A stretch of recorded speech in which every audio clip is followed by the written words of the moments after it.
Hello everyone, आप सभी का स्वागत है आपके अपने चैनल पर। मैं हूं आपका दोस्त दीपक जायसवाल और आज आपकी क्वेश्चन बैंक के सेक्शन सी यानी डू एस डायरेक्टेड के एग्जाम्पल नंबर 11 से लेकर 20 तक हम कंप्लीट करेंगे। इसके पहले 1 से लेकर 10 तक के जो डू एस डायरेक्टेड के एग्जाम्पल है वो हमने आपके वीडियो लेक्चर 1 में कंप्लीट किए हैं। ये आपका सेकंड नंबर का वीडियो है, आप जैसा कि देख पा रहे हैं। इसी तरह से हम आपकी क्वेश्चन बैंक पूरी तरीके से कंप्लीट कर लेंगे आपके एग्जाम आने के पहले तक।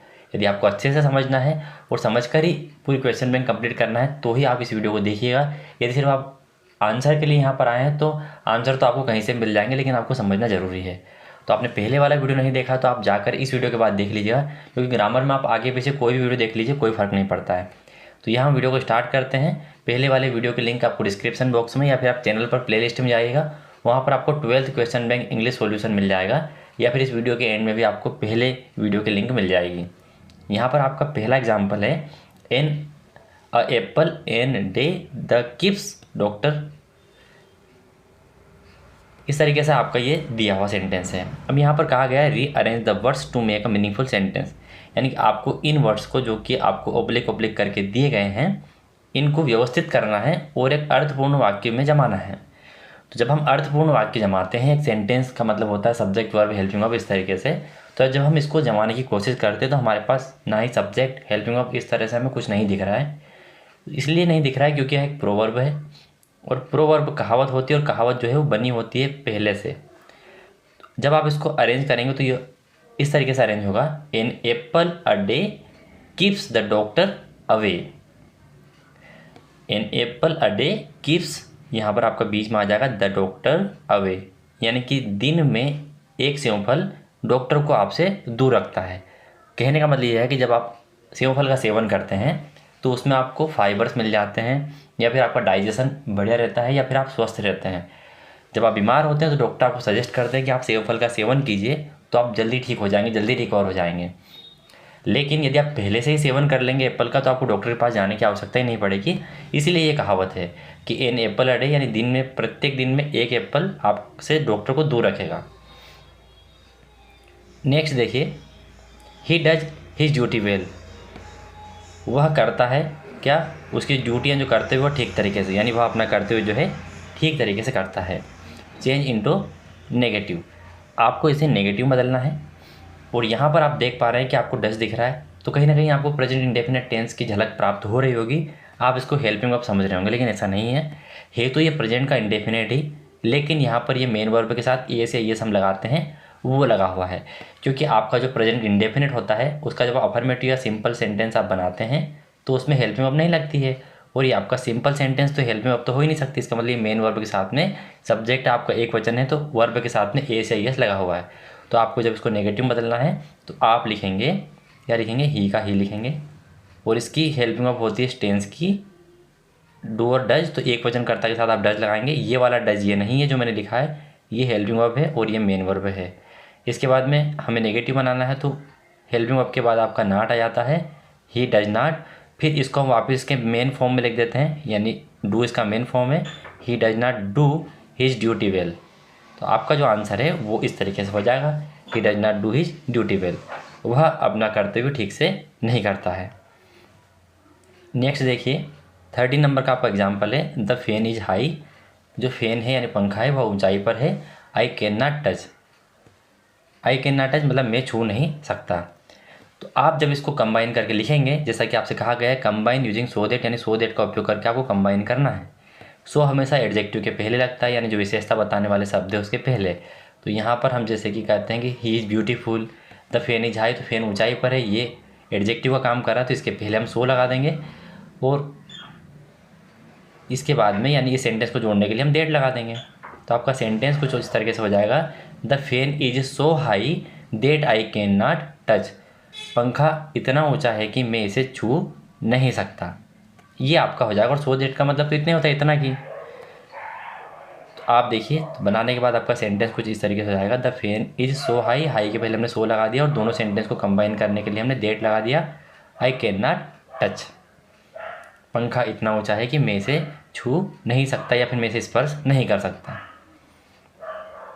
अगला आपका एग्जाम्पल है, if you do not work hard, यदि तुम कठिन परिश्रम नहीं करते हो, you will hardly pass this exam, तो मुश्किल है कि तुम इस एग्ज़ाम को पास कर पाओगे, मतलब तुम इस एग्ज़ाम को पास नहीं कर पाओगे।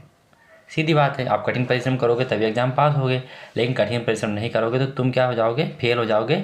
हार्डली पास एग्जाम, मतलब मुश्किल से इस एग्ज़ाम को पास करोगे, ऐसा कहा जा रहा है। ठीक है, जो भी कहा जा रहा है हमें उससे कोई मतलब नहीं है। यहाँ पर आपसे ये कहा गया है कि rewrite using unless in place of if, आपको इफ़ के स्थान पर अनलेस का उपयोग करना है। तो जब भी आप इफ़ को हटाते हैं, वो सेंटेंस में do not, did not, does not पहले से हो या फिर इज नॉट, विल नॉट हो, तो इज नॉट, विल नॉट में से हम सिर्फ नॉट को रिमूव करेंगे और do not, did not, does not में हम पूरे को रिमूव कर देते हैं। क्योंकि जब नॉट हटता है तो हेल्पिंग वर्ब भी हट जाती है, क्योंकि वो सिंपल बन जाता है, इसलिए डू भी हट जाता है। तो यहाँ पर जब अनलेस लगाएंगे इफ़ की जगह पर, तो unless you work hard you will hardly pass this exam, as it is हम सेंटेंस को लिख देंगे। जो मैंने रेड किया है इनको हम रिमूव कर देंगे। तो आपका सेंटेंस देखिए, unless you work hard you will hardly pass this exam. अब नॉट वाला अर्थ हमने हटा दिया है, मतलब नहीं वाला अर्थ हमने हटा दिया है, तो उसकी पूर्ति आपका अनलेस कर रहा है, क्योंकि इसका मतलब होता है यदि नहीं, और इफ़ का मतलब होता है यदि, और इसका मतलब नहीं। तो यदि और नहीं की पूर्ति अकेला अनलेस कर रहा है, इसलिए हमने डू नॉट को हटा दिया है। तो इसका अर्थ भी यही हो रहा है कि यदि आप कठिन परिश्रम नहीं करते हैं, यू विल हार्डली पास इस एग्ज़ाम, तो तुम मुश्किल से इस एग्ज़ाम को पास कर पाओगे। आपको कामा भी लगाना है, ये कोमा आपको नहीं भूलना है, और साथ में इस सेंटेंस से आपको नहीं छेड़ना है, इसमें कोई परिवर्तन नहीं करना है। नेक्स्ट देखिए, 15 नंबर का आपका सेंटेंस है, Sita does not sing she does not dance, यानी सीता जो है वो सिंग यानी गा नहीं सकती, और यही सीता की बात यहाँ पर की जा रही है। प्रोनाउन का उपयोग किया गया है कि सी डज नॉट डांस, वह डांस नहीं करती है, मतलब वह जो है गाती भी नहीं है और वह नाचती भी नहीं है। और आपसे कहा गया कि join the sentence using neither nor, neither nor का उपयोग आपको करना है। तो नाइदर नोर का मतलब होता है ना तो ना, यानी कि आप इसको उसी सेंटेंस में लगा सकते हैं जो पहले से दोनों सेंटेंस नेगेटिव हो, उन्हीं को आप कंबाइन कर सकते हैं। इसको कंबाइन करने के रूल्स यह है कि आपको जो पहले से नेगेटिव सेंटेंस हैं उनमें से आपको नॉट को रिमूव करना होता है।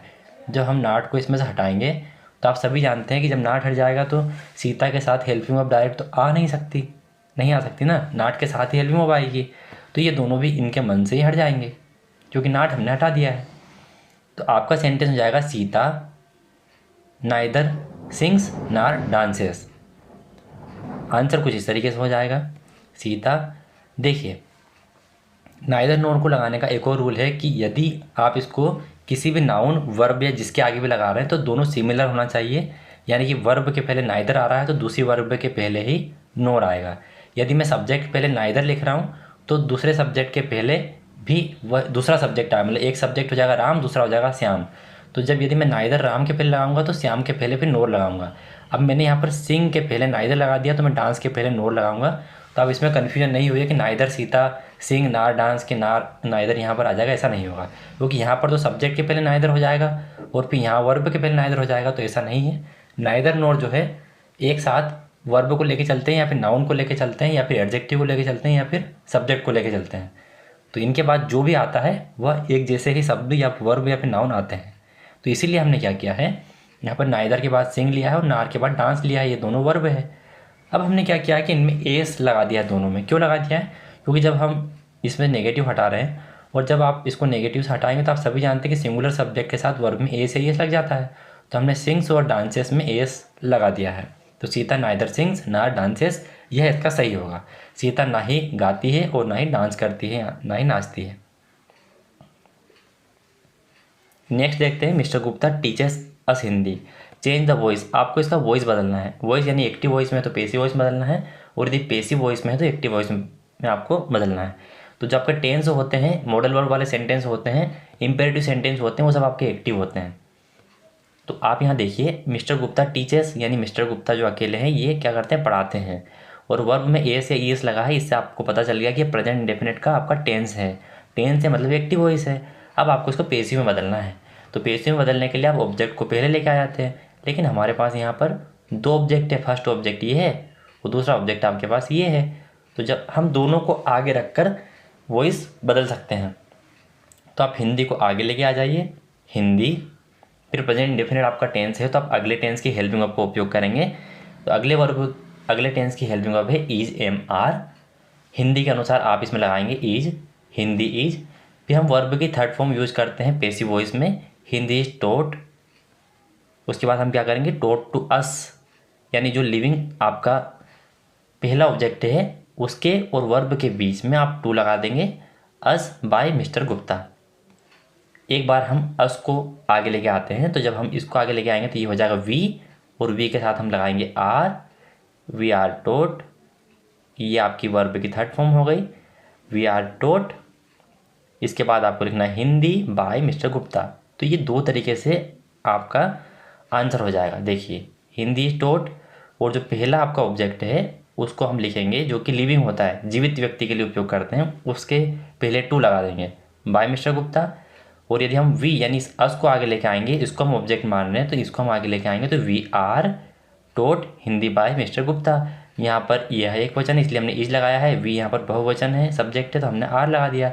सब्जेक्ट के हिसाब से हम यहाँ पर हेल्पिंग वर्ब का उपयोग करते हैं, और वर्ब की थर्ड फॉर्म लगाकर बाय लिख के हम कंप्लीट वॉइस चेंज कर देते हैं। इतना सिंपल होता है। तो ये दो आंसर आपके यहाँ पर हो जाते हैं। नेक्स्ट देखिए 17 नंबर का आपका एग्जाम्पल है, she can not afford it, she wants to buy a car, यानी कि वह एक कार खरीदना चाहती है, ठीक है, चाहती है, कोई दिक्कत नहीं है, उसकी इच्छा है, आरजू है। सी कैन नॉट अफोर्ड, लेकिन वह इसे अफोर्ड नहीं कर सकती, कि वह जो है कार खरीदना चाहती है लेकिन वह इसका जोखिम उठाना नहीं चाहती, तो वह कार खरीदने का जोखिम उठाना नहीं चाहती। आप दोनों सेंटेंस को इस तरीके से कंबाइन करके लिखेंगे, और आपसे कहा भी ये गया है combine the sentence using a non finite clause. Non finite clause का उपयोग करके आप उसको जोड़ना है। तो नॉन फाइनाइट क्लाज में आप टू प्लस वर्ब की फर्स्ट फॉर्म का उपयोग करके सेंटेंस को जोड़ सकते हैं। तो आप टू से यदि इसको जोड़ेंगे तो she want to buy a car, तो ये ऐसा हो जाएगा she can not afford to buy a car. यहाँ पर आपको टू पहले ही मिल गया, ये आप हटा देंगे कि वह एक कार खरीदने का जोखिम नहीं उठा सकती। इसके पहले इसका अर्थ हो रहा था वह जोखिम नहीं उठा सकती, यह जोखिम नहीं उठा सकती, और वह एक कार खरीदना चाहती है। तो आप इसको यहाँ से देखिए पहले कि वह एक कार खरीदना चाहती है, वह यह जोखिम नहीं उठा सकती। अफोर्ड मतलब जोखिम नहीं उठाना, मतलब जोखिम होता है अफोर्ड का मतलब, पर वह नहीं उठा सकती। तो आप इसको जब कंबाइन करेंगे तो आप ऐसे लिखेंगे कि वह एक कार खरीदने का जोखिम नहीं उठा सकती, तो she can not afford to buy a car, she can't afford to buy a car. तो आपका सेंटेंस कुछ इस तरीके से हो जाएगा, she can't afford to buy a car. ये हमने यहाँ पर टू इन्फिनेटिव लगा दिया और वर्ब की फर्स्ट फॉर्म लिख दी, तो ये हमारा इन्फिनेटिव हो गया। अगला है आपका 18 नंबर का, they watch television since morning. इसमें आपसे कहा गया है कि supply the correct tense of the verb in the bracket, यानी कि जो वर्ब दी गई है इसमें आपको करेक्ट टेंस अप्लाई करना है। तो सिंस मॉर्निंग देखकर आपको पता लग गया होगा कि ये आपका या तो प्रेजेंट का परफेक्ट कंटिन्यूस हो सकता है, या पास्ट का परफेक्ट कंटिन्यूस हो सकता है, या फिर फ्यूचर का परफेक्ट कंटिन्यूस हो सकता है, क्योंकि सिंस और फार दोनों तीनों टेंस में आते हैं परफेक्ट कंटिन्यूस में। तो हम सबसे पहले वाले टेंस से स्टार्ट करेंगे, तो आपका आंसर हो जाएगा दे के बाद हम लगाते हैं हैज़ बीन हैव बीन। तो दे जो है आपका बहुवचन करता है, प्लूरल सब्जेक्ट है, तो इसके आगे हम लगाएंगे हैव बीन। वाज में हम आईएनजी लगा देंगे, वर्ब की फर्स्ट फॉर्म के साथ आईएनजी लगाते हैं परफेक्ट कंटिन्यूस टेंस में सिंस मॉर्निंग। तो ये आपका आंसर हो जाएगा। और यदि आप ये सोच रहे हैं कि ये पास्ट में बन सकता है तो आप बिल्कुल सही है, आप they had been watching television since morning भी कर सकते हैं, और यहाँ पर हम हैव बीन लगा देंगे, क्योंकि हमें यहाँ पर क्लियरली मेंशन नहीं है कि कौन से टेंस में आपको ले जाना है। क्यों? क्योंकि यहाँ पर करेक्ट फॉर्म आपको वर्ब के हिसाब से लगाना है। तो सिंस मॉर्निंग तो सभी में आता है, तो आप इस तरीके से तीनों टेंस में बना सकते हैं, पर आप पहले से ही शुरुआत करेंगे। तो करेक्ट आंसर आपका पहला होता है they have been watching television since morning. लेकिन यदि आप they had been watching television since morning भी करके आते हैं तो आपका आंसर गलत नहीं माना जाएगा। 19 नंबर का आपका क्वेश्चन है दे वर प्लेइंग कार्ड्स। आपको इसका वॉइस चेंज करना है, तो पहले आपको देखना है कि ये पैसिव वॉइस में है कि एक्टिव वॉइस में है। तो आप देख रहे हैं वर के बाद वर्ब की फर्स्ट फॉर्म के साथ आईएनजी है, मतलब ये आपका पास्ट का कंटिन्यूस टेंस है। अगर ये वर्ब की थर्ड फॉर्म होती इसका मतलब ये पैसिव वॉइस होता है, लेकिन ऐसा नहीं है। यहाँ पर वर्ब में आईएनजी लगा हुआ है और वर दिया हुआ दे के बाद में, इसका मतलब ये आपका एक्टिव वॉइस मतलब टेंस है।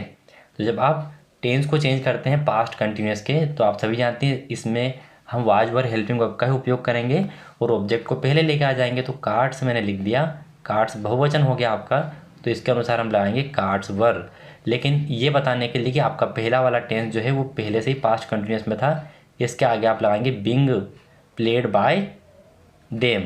तो आपका आंसर हो जाएगा कुछ इस तरीके से, कार्ड्स वर बिंग। बिंग क्यों लगाया हमने?